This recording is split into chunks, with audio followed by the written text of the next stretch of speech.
Man, this is a nice Ohio buck taken in Wayne National Forest in southern Ohio with a crossbow. Oh man, take a look at that. That's what crossbow hunting's all about. In the beginning, man was an opportunist, an omnivore by nature. He craved the flesh of animals in addition to what plant life and insects he could gather. But he lacked the lightning speed and fearsome claws of other predators. The only meat he could obtain was from weak or dying animals, or what he could scavenge from the kills of other beasts. But man had one thing the other predators didn't: intellect. Using his intelligence, he first devised primitive traps and tools made from wood and stone. He drove his prey off cliffs, stalked them using animal skins to approach and ambush them, and stabbed them with sharpened sticks. In his cunning, man found that he could reach farther if he could only throw his stick, and then he discovered that if a sharp rock was added to the point, its effect was even more deadly, and its range even more amazing. He was no longer an opportunist. He now controlled his destiny. Eventually, primitive man found a mechanical way to project a small spear using a piece of flexible wood and sinews, and his prowess as a hunter increased. The time came when it was discovered that by attaching his bow to another stick with a groove in it, the string could be drawn and locked across the end of that stick, and an arrow could be placed in the groove. This made it easier to aim the bow because it was no longer necessary to hold the weight of the bow while aiming. To discharge the bow, he only needed to sight down the arrow and with a flick of the string, send the arrow speeding on its way. With this, the crossbow was born. Hunting has been a part of human history since man's earliest beginnings. From primitive Stone Age weapons to the most modern firearms, man has employed tools in the pursuit of game and has been rewarded by the food and clothing that they provide. Crossbows represent an efficient and challenging method of harvesting animals, being silent and demanding great skill from the hunter. The crossbow is a valuable tool in the pursuit of game and of the outdoor experience. Join us now for the Hunting Crossbow.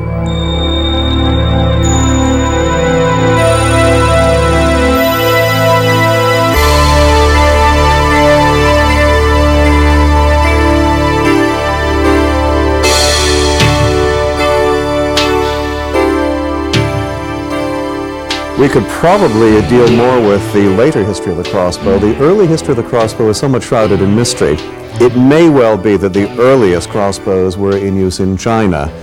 As to their use in Europe, well, there certainly is evidence that crossbows were used in Roman times. We know that in the late Roman Empire, crossbows were depicted in works of art. There are examples of illustrations of crossbows dating from the 4th, 5th century A.D. From then in Europe, there is a gap of several hundred years until the 11th or 12th century. From the 11th and 12th century onward, the history of the crossbow, certainly in Europe, is reasonably well documented. Crossbows were used in England by Norman invaders in 1066 AD. From that time on, the crossbow became increasingly important as a weapon of war in spite of a ban imposed by the Pope in the year 1139. This popularity led to improvements in both bows and mechanisms. Complicated methods of laminating whalebone, yew, bark, horn, sinew, glue, and other materials were developed. Revolving nut-type mechanisms became popular, and various types of hooks, ropes, and levers were employed to assist in spanning or cocking the bow. Early in the 14th century, the steel bow was introduced. About the same time, the gun began to replace the crossbow for military use. Historically, the crossbow has been used both for military purposes and for hunting, almost through the entirety of its existence. Interesting point, the crossbow in Europe began to become obsolescent by the 1400s, early 1500s. This relates very much to the development of firearms at the same time. The military crossbow, the crossbow as a weapon for use in war, was virtually obsolete by the early 16th century. Now, this is an important point because, in fact, the development of sporting crossbows continued. In fact, the golden age of the sporting crossbow historically in Europe was probably the period of the 15th and 16th centuries. The bow that I'm holding in my hands, probably 17th or 18th century type, is decorated. And this was true of all of the great crossbows of the period from about the 1400s, early 1500s onward. The crossbow, in fact, never really went out of use, although crossbows in Europe were increasingly threatened by the development of finer quality firearms through the 1600s, 1700s, and 1800s. Crossbow, in fact, never really disappeared. And not only did the crossbow not go out of use, crossbows were still used for target purposes. They were still retained as hunting weapons in the 19th century. But in the 20th century, we have seen a major renaissance, a major revival of the crossbow, basically the hunting crossbow. The crossbow has been with us for thousands of years. In its present revival, the crossbow is a high-tech marvel. Superior designs and materials have allowed us to make a crossbow with better performance and durability than ever before. We've made a better crossbow, now let's make a better shooter. Joining us are some experts on the subject. Dan Miller. He was the U.S. NCHA National Champion in 1985. He is a past president of the National Crossbow Hunting Association, and he has shot and hunted with crossbows for 17 years. Bill Trowbridge, 1983-1984, twice the U.S. NCHA National Champion. He is a designer and co-owner of Excalibur crossbow, and he has shot and hunted with crossbows for 18 years. George Wagner, the U.S. NCHA National Champion 1981 and 1982. He is the owner of the Bow Shop, one of Canada's largest archery shops, and he has hunted with crossbows for 18 years. Catherine Trowbridge, the U.S. NCHA Ladies Champion. She is the co-owner of Excalibur crossbow, and she has shot and hunted with crossbow for 10 years. Today, crossbow hunting is growing in popularity by leaps and bounds. Liberal seasons now occur in Ohio, Ontario, Arkansas, Wyoming, and British Columbia, where crossbows and longbows share the same extended seasons. Other states and provinces have seasons that range from separate crossbow hunts and shared gun seasons to handicap hunting only. Virtually every state and province in North America has some type of allowance for crossbow hunting, and every year opportunities sprout as crossbows are allowed more and more liberal seasons. Each fall, hundreds of thousands of enthusiasts take to the field across North America to enjoy the age-old tradition of crossbow hunting.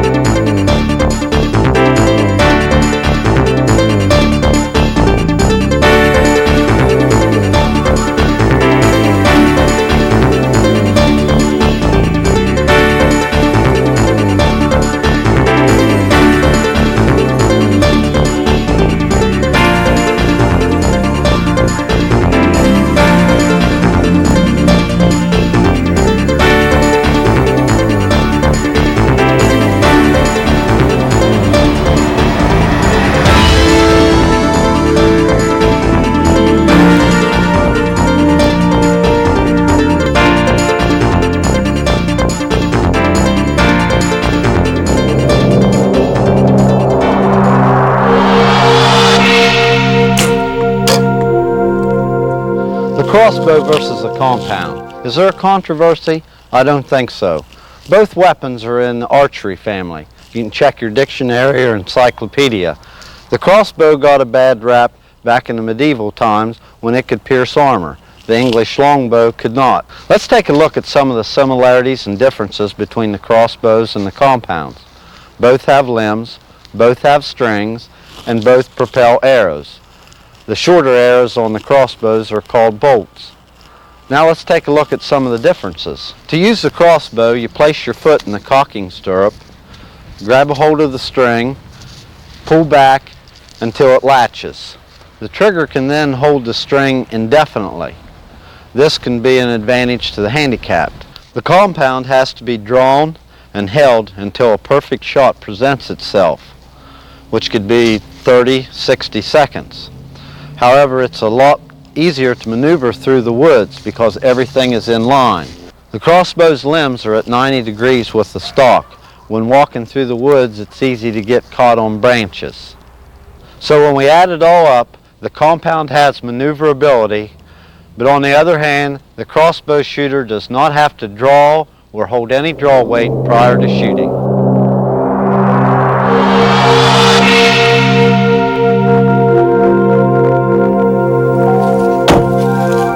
Let's talk about what makes a crossbow tick. Now, a crossbow is made up of three basic parts. There's a limb system, a trigger system, and a stock. Now, when people look at a crossbow, the first thing they think is that what it says on the limbs, the power that the limbs have, is exactly how fast the bow is going to shoot. Now, that's not necessarily so. You've got to look at how far the string travels. The further the string travels when you shoot the arrow, the faster the arrow is going to go, and the faster the arrow goes, the harder it will hit and the flatter the trajectory is going to be. That flat trajectory is going to make it so you don't have to compensate so much for the drop of the bow at longer ranges and make it easier for you to hit what you're shooting at. Now, the trigger mechanism's job is to hold the string at rest until you pull the trigger, at which time it releases it and the string travels forward, propelling the arrow. Now, the problem with the trigger mechanism is all of that strength in the limbs is holding that trigger lock together. The sear contacts are held together with a tremendous amount of friction. And when you go to pull the trigger, that friction makes it so the trigger pull is very tough. Make sure when you buy a crossbow that the trigger mechanism is capable of giving a light, crisp release, because if it isn't, it's going to negatively affect the accuracy that you're capable of getting with your bow. Now, the stock's job is to hold the trigger mechanism and the limb in place and hold it comfortably so that you can look through the sights to shoot the bow. The stock should be made out of a material that's light, and it should be made out of material that's not cold to touch, because quite often we're hunting in cold weather. A lot of people look at this bow and they say, why does it have recurved limbs? Most hunting crossbows do not have recurved limbs. They have compound limbs. Well, the first thing you'll note is that the limbs being recurved are just a little bit wider, and that's maybe a little bit of a disadvantage. But at Excalibur, we believe in the keep it simple, stupid theory.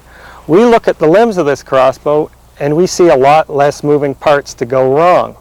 Now, there's a fallacy that compound limbs will shoot faster than recurved limbs on a crossbow. But in reality, this bow with recurved limbs will shoot as fast or faster than the compound crossbows that are being built today. And that, in a nutshell, is what makes a crossbow tick.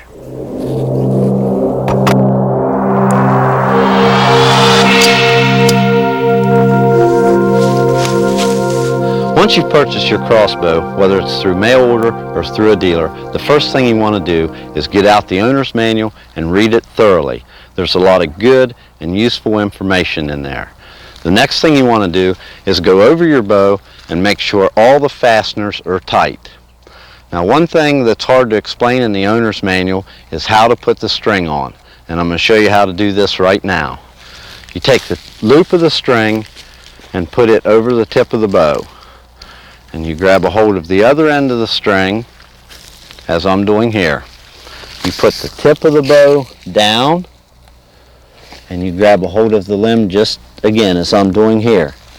You do not want to put any pressure on the mainframe. You grab a hold of the limb, you just lean back and slip it over the tip of the limb. Bingo, it's on there. One thing I'm going to do for you now to show the importance of cocking the bow straight is I'm going to mark the string in the center here on each side of the deck with white out.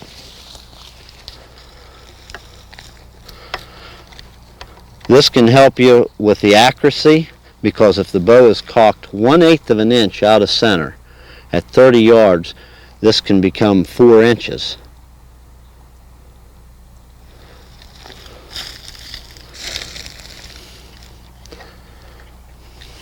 Now, someone not knowing what they're doing put their foot in the stirrup and just yank back on the string, and that just don't get it.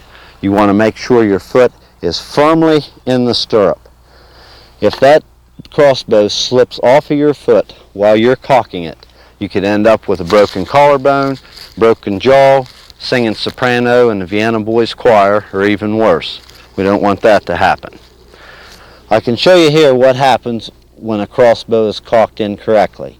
The guy reaches down, grabs the string, pulls it back, latches it, and you can see that you can only see one mark. so it's out of center big time. Since I've got the bow back, I'll show you how to uncock it without firing an arrow. You make sure, of course, there's no arrow in the bow. You put the safety to the fire position. You grab a hold of the string like you really mean it. Because remember, you should pull back harder than what you do when you cock it. You take your thumb, you bring back, and you trip the trigger, letting it down easy. Okay, to cock the bow correctly, take your fingers, put them on the string like this. As you bring the string back, do not let it roll in your fingers like this, but pinch it and pull back evenly on both sides. This is really hard to do because most people are stronger in one arm than the other. And when they're doing this, they favor their stronger arm, pulling it out of center. But as you can see here, you can see both marks. The bow's cocked correctly, and it'll shoot accurately. Once this is done, you take and you put the arrow in with your fingertips, holding the bow just as I am here. You slide the arrow back until it makes contact with the string. You take the bow, you bring it up, you trip the safety. But first, one thing I want to say, you want to make sure that your fingers are not above the track or your thumb. If this happens, once you shoot the bow, it'll tell you that you have left your finger or thumb above the track, and it will feel good when it quits hurting. Crossbows represent a perfect solution for hunters who lack the strength or physical ability to use a handheld bow of hunting poundage. Often considerations of height, strength, or shoulder injuries can cause difficulties. Keep your heels together and cross your body with the crossbow while bending your knees with one on each side of the stock. Push up with your legs without bending your arms and straighten your back as you stand up until the string latches. Cocking your bow in this way uses the strongest muscle groups in your body. Often, back injuries cause difficulties. Sitting to cock your bow, leaning back while holding the string, and pushing the stirrup away with your leg leaves your back largely free of stress as you use your thigh muscles. Once again, make sure that your foot is firmly in the stirrup when you do this. Self-cocking crossbows, or crossbows on which a goat's foot lever can be used, are often more easily cocked than conventional crossbows, but still require your strength to set the string.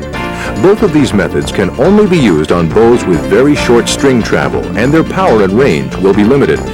Recently, rope cocking aids have become available. These devices reduce draw weight by 1/2 and can be used on any crossbow, although they work best with crossbows which have an arrow track and a stirrup. Perhaps Horton's Activator should be classified as a cocking machine rather than aid, as it only requires that the user install it. It will set the string using a small motor and rechargeable battery. They are expensive, bulky, and noisy, but if physical disabilities make using this machine a necessity to enjoy crossbow hunting, it is a blessing.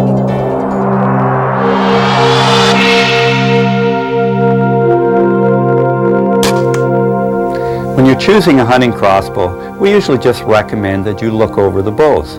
When you see one that catches your eye, pick it up. If it feels good in your hand, that's probably the bow you're going to shoot best with. There are two types to choose from. The compound, which is a little bit more compact, for some people a little easier to handle. And then you have the recurve, which while it's a bit wider, is usually a bit lighter. You'll find that a little easier to hold steady. Most of the bows have a draw weight of about 150 pounds. You should also, though, consider the power stroke or string travel. The longer the string is in contact with the arrow, the faster and flatter it will shoot. You should consider the color and camo pattern. Make sure it suits the area you're going to hunt. The type of bow you buy is mainly up to you. We can't tell you which one to buy. But consider that a few dollars saving now probably is not the best way to go. A little bit more money spent now will suit you longer in the long run you'll find you'll have a better bow, you'll shoot better with it, and you'll be more successful. As hunting opportunities became available for crossbows, organizations like the National Crossbow Hunting Association and the Ohio Crossbowmen were formed to provide hunting crossbow shooters with the opportunities to join together in friendship and competition. Unlike their European counterparts, their crossbows were more powerful in order to assure a flat trajectory and the ability to deliver an arrow with the force necessary for hunting. Today, target shooting with crossbows is more popular than ever before, with formal and informal competitions ranging from punching paper bullseyes indoors at a given range to modern 3D tournaments where life-size animal targets are shot at unknown distances. In many of these tournaments, both crossbow and longbow shooters compete side by side. Certainly the most popular form of target shooting is far less formal and structured than this, consisting of the guys getting together to sight in and tune their bows before hunting season starts.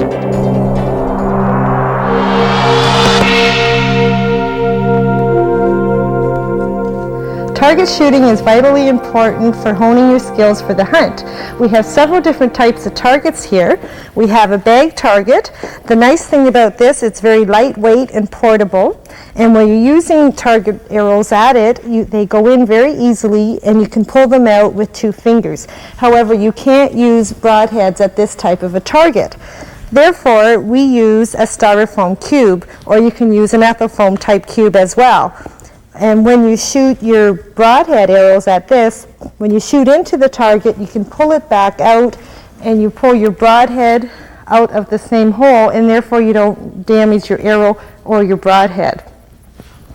However, a life-size bear target like this is the best way to simulate your hunt. You have a vital area here to shoot at, to practice, and you can use target points or broadheads at this type of a target. Now let's go do some shooting. Safety is a concern with all shooting sports. One thing you have to remember with a crossbow is never to cock your crossbow till you're at your shooting station. Once your crossbow is cocked, make sure that nobody is downrange or stands to the side of you. You make sure they are standing behind you, because your limbs pull back, and when you go to shoot, they will go out to the side and move forward. Always make sure that your crossbow is in a safe direction.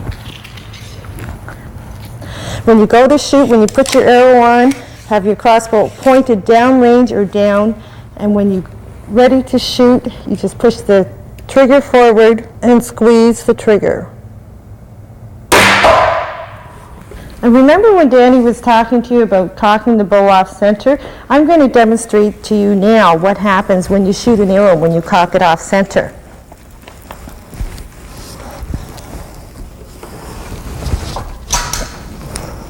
I've cocked it off about 1/4 inch to my left.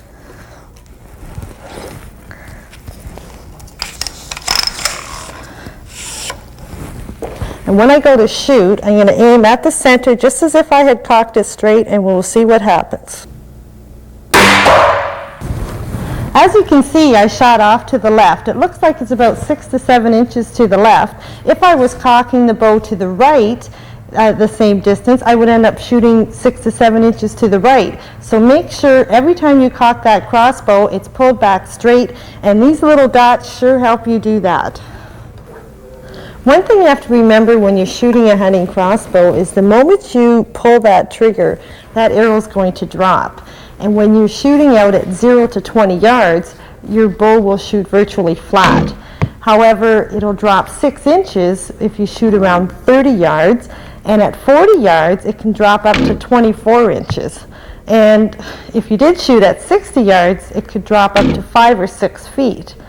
And we really recommend that when you're hunting, never take a shot past 40 yards, because it's really tough to judge the drop of your arrow at that point.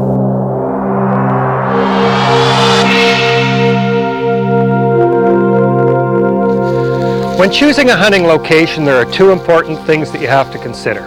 The first one is, are there deer in the area? The second one is, how can you set up so they will not hear, see, or smell you when they approach? Now we've chosen this area because the deer drop out of the hills into this brushy section before they go and feed in the corn. The wind here generally runs from my right to my left, so there's a group of trees here that will keep us on the downwind side of the deer as they approach. An added bonus is that a buck is rubbing this tree, so we know there's a good buck coming through here, and we've got an opportunity possibly to harvest him while we're on the stand. Now we can talk all day about stand location, but we're here to talk about crossbow hunting and how to set up a stand for hunting with a crossbow. Once you've chosen the tree you're going to hunt from, you're going to have to get up the 12 to 15 feet to where you're going to put your stand. Now we've chosen detachable tree steps called skyhooks for this. The reason we chose detachable steps is because around here there are a lot of people in the woods. This is a heavily populated area. By using them, no one can climb up and get into the stand and hunt from it or remove it on you. Once you're up to where you're going to set your stand, you've got to attach it to the tree. Now there are a zillion different kinds of tree stands out there, and every one of them attaches differently. No matter what kind you use, you've got to be very cautious, because this is a point where you're hanging off of the tree trying to hook it on, and it's very dangerous. So hang on and be very careful. When the stand is set up, you're going to have to get your bow up to it. The best way to get the bow up to it is not to put it on your back or carry it over your shoulder with a sling. Be very cautious of that, because if you ever fell while you're getting into your stand and landed on that bow, you could be hurt badly. Use a rope. Attach the rope to a branch or to the stand itself and pull the bow up. Do not try to carry it up with you. Now, once you're in the stand, remember, use a safety belt. If you do not use a safety belt while you're up there and you make a bad step or you slip or you fall asleep, you're going to find that ground comes up awful fast and you can get hurt real bad. I talk to people every year who are crippled because of this. So use that safety belt from the time you get into that stand to the time you get out. Another thing to be very cautious of is when you're bringing the bow up on the rope, you can cock it on the ground because it's safer to cock it on the ground, but don't put an arrow on it. Bring it up without the arrow on, because otherwise you're going to be staring right down the sharp end of that pointed stick. Now we're ready to hunt. Or are we? Make sure when you're in the stand that you can swing the bow comfortably. You'll notice for a right-handed person that from your far left around to just about center, you can swing comfortably without any problem. For a left-handed person, it'll be the opposite.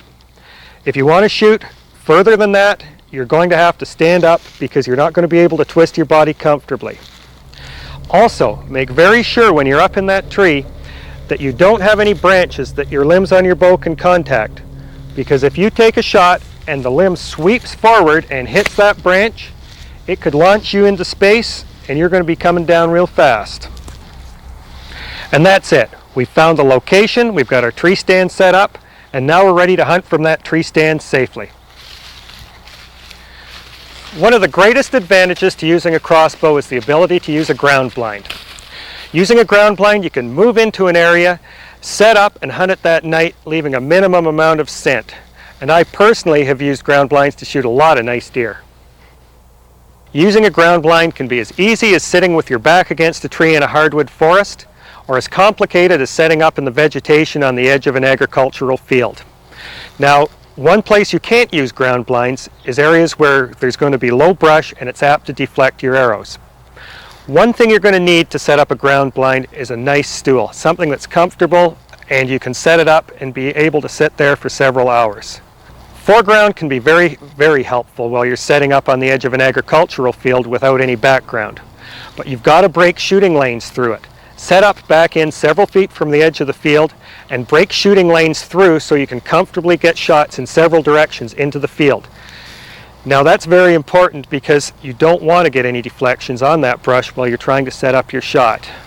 I think you can see that using either a ground blind or a tree stand can be effective. Now get out there and use the method that suits your type of hunting best and enjoy yourself.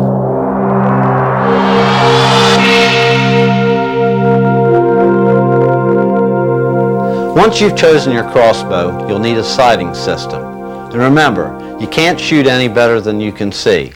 There are several options out there. There are the peep and the pin, the peep and the lit pin, the aim point style sight, and the scope. Let's start with the peep and pin. It's simple and it's weatherproof.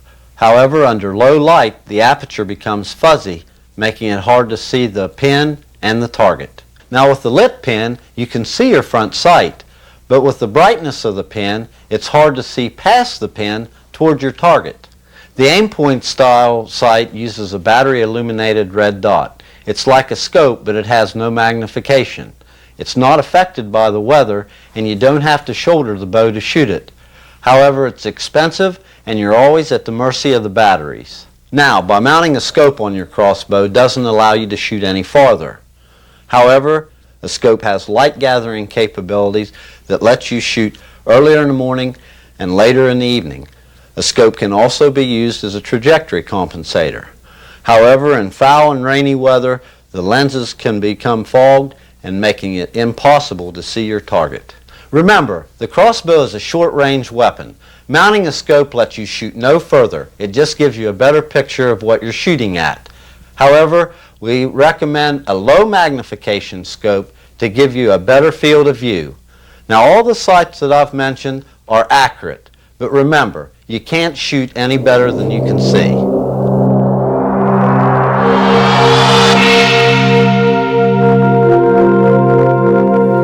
One of the most difficult things you're going to have to deal with shooting a crossbow is getting good accuracy with broadheads. Now, a crossbow arrow is made of three main components. There's the broadhead, there's the shaft, and there's the fletching. As far as the shaft's concerned, stick with what your manufacturer recommends. They know what shoots best off of your crossbow. When it comes to steering your arrow, I find that using 5-inch offset fletching tends to be most accurate. Now, by having an offset or slight helical, it will spin the arrow, and by spinning it, it will keep the broadhead running true, just like a rifle bullet. Now, you've got a choice. You can use either plastic vanes or real feathers. I personally use real feathers because I find they cut my group size about in half, but plastic vanes do tend to be a lot better in poor weather conditions. Now, when it comes to broadheads, there must be 1,000 different kinds on the market, and every one of them will fly with varying degrees of accuracy. We prefer to use small 3-blade broadheads because we find that we get the best accuracy with them. This is a Wasp 125 grain head. This is the broadhead that I personally use when I hunt, and its only downfall is that it has to be tuned so it's perfectly concentric with the arrow shaft in order to fly well. Now, if what you want is a trouble-free broadhead that you can just screw onto the arrow and shoot without any tuning, this is what we recommend. This is the Wasp 130 grain camlock broadhead. We find that using this head with offset feather fletching, we can achieve groups of 3 inches or less at 25 yards with our bow. As a matter of fact, we'll guarantee it. Now that you've chosen your broadhead, you're going to have to find a way to carry it to and from your hunting site that's safe. Remember, these blades are razor sharp. They have to be to do their job. Now, what we use is a quiver like this one made by Quickie Quiver. It's got a solid hood. The hood protects you from the razor sharp blades. It snaps the arrows in place and holds them firmly. And what I like about it is when I get to my hunting site, I can take it off, hang it up beside me, and leave it there while I'm hunting, and then snap it back in place in order to carry my arrows out. And that's all you really have to know about arrows, broadheads, and quivers.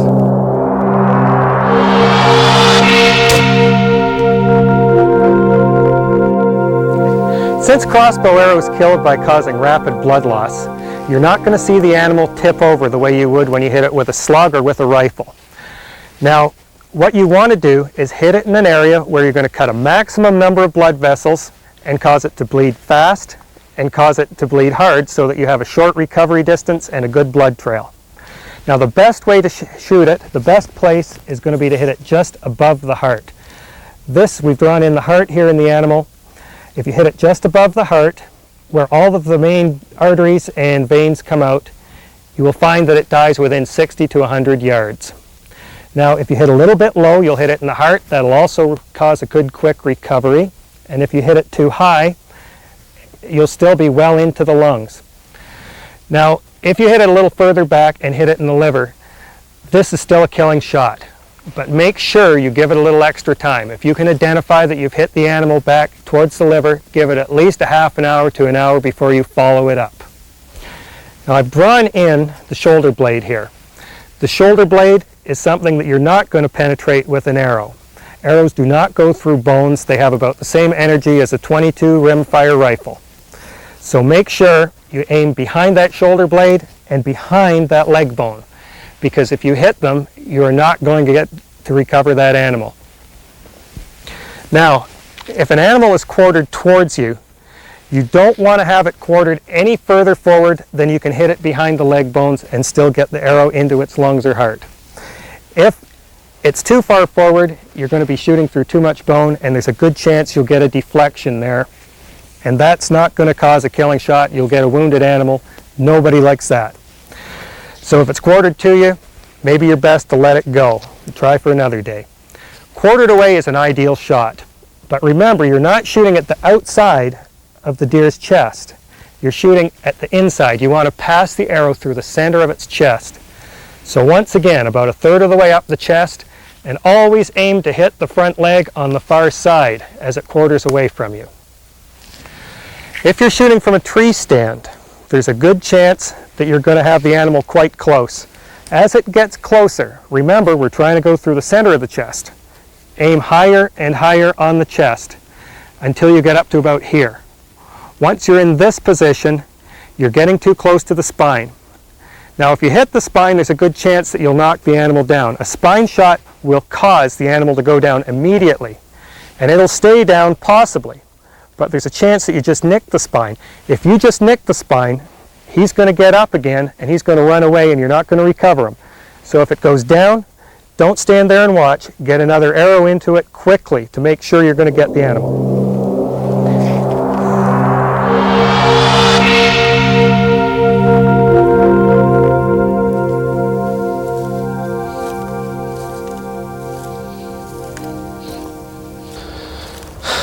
This is about the 6th time I've hunted this spot. I don't usually hunt a stand that many times, but there's a buck goes through here at least twice a day.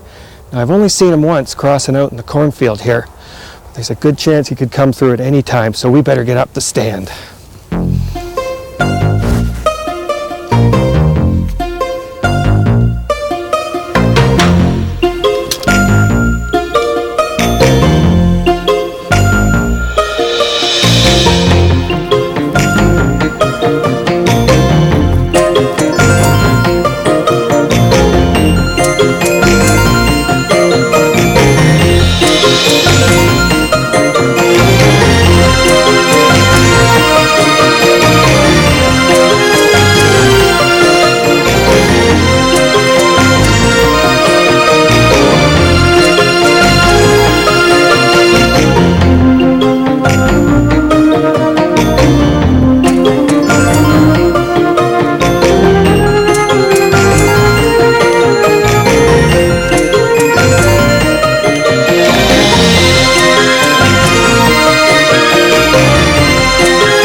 Didn't see a thing tonight, but that's not unusual. That's what crossbow hunting's all about. Getting out in the outdoors and shooting a deer, that's secondary. Now it's starting to get foggy here and it's getting dark pretty quick, so we better get out of here before we get lost.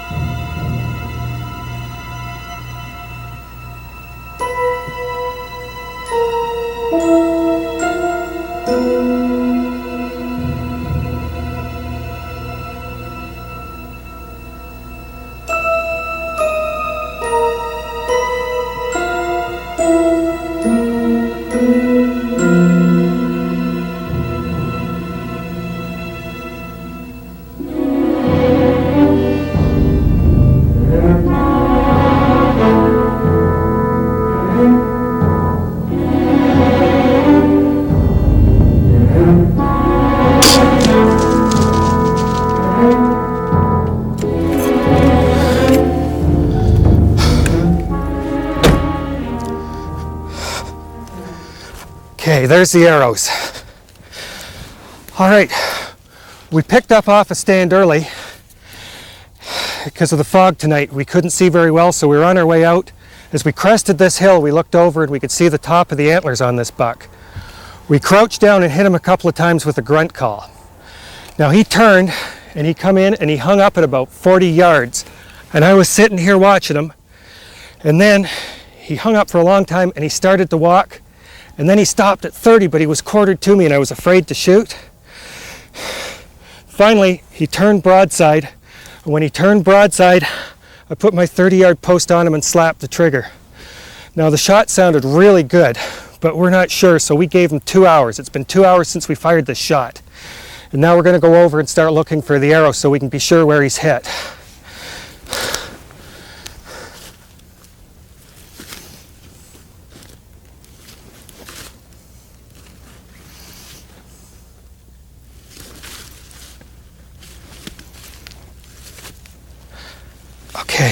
Okay, here's some blood. We've got some blood and we've got some fur. This must be where we hit the deer. Now, we've been looking here for a long time for the arrow. We haven't been able to find the arrow, so probably it's carrying the arrow with it. I think what we should do, the last we saw it was headed this direction, towards the fence. I think we should try and work on picking up some blood as we go across the cornfield here. Can you mark this spot? Looks like he's running at this point. Hey, that's what we're looking for. Looks like he stopped for a little bit. Looks like he stopped. Okay, where'd he go from here? There's blood there. It looks like he slowed to a walk now. He's bleeding a lot heavier. Oh man, there he is. Oh, that's great. All right, look at that deer. I was sweating, man. I didn't think I was gonna get this one. Look at the size of him. That's a big Ontario whitetail. He must be 250 pounds. Oh man, look at the size of that deer. There's the arrow. We were right, he did carry the arrow with him. Oh, great. What a beauty. Well, that's everything you need to know about the basics of hunting and shooting with crossbows. If you're a novice struggling with your first crossbow, then the past hour has given you a wealth of helpful information. And if you're an expert shooter, we hope you found a few tips to maybe help you sharpen your skills. Now get out there, enjoy the outdoors, and live the crossbow experience.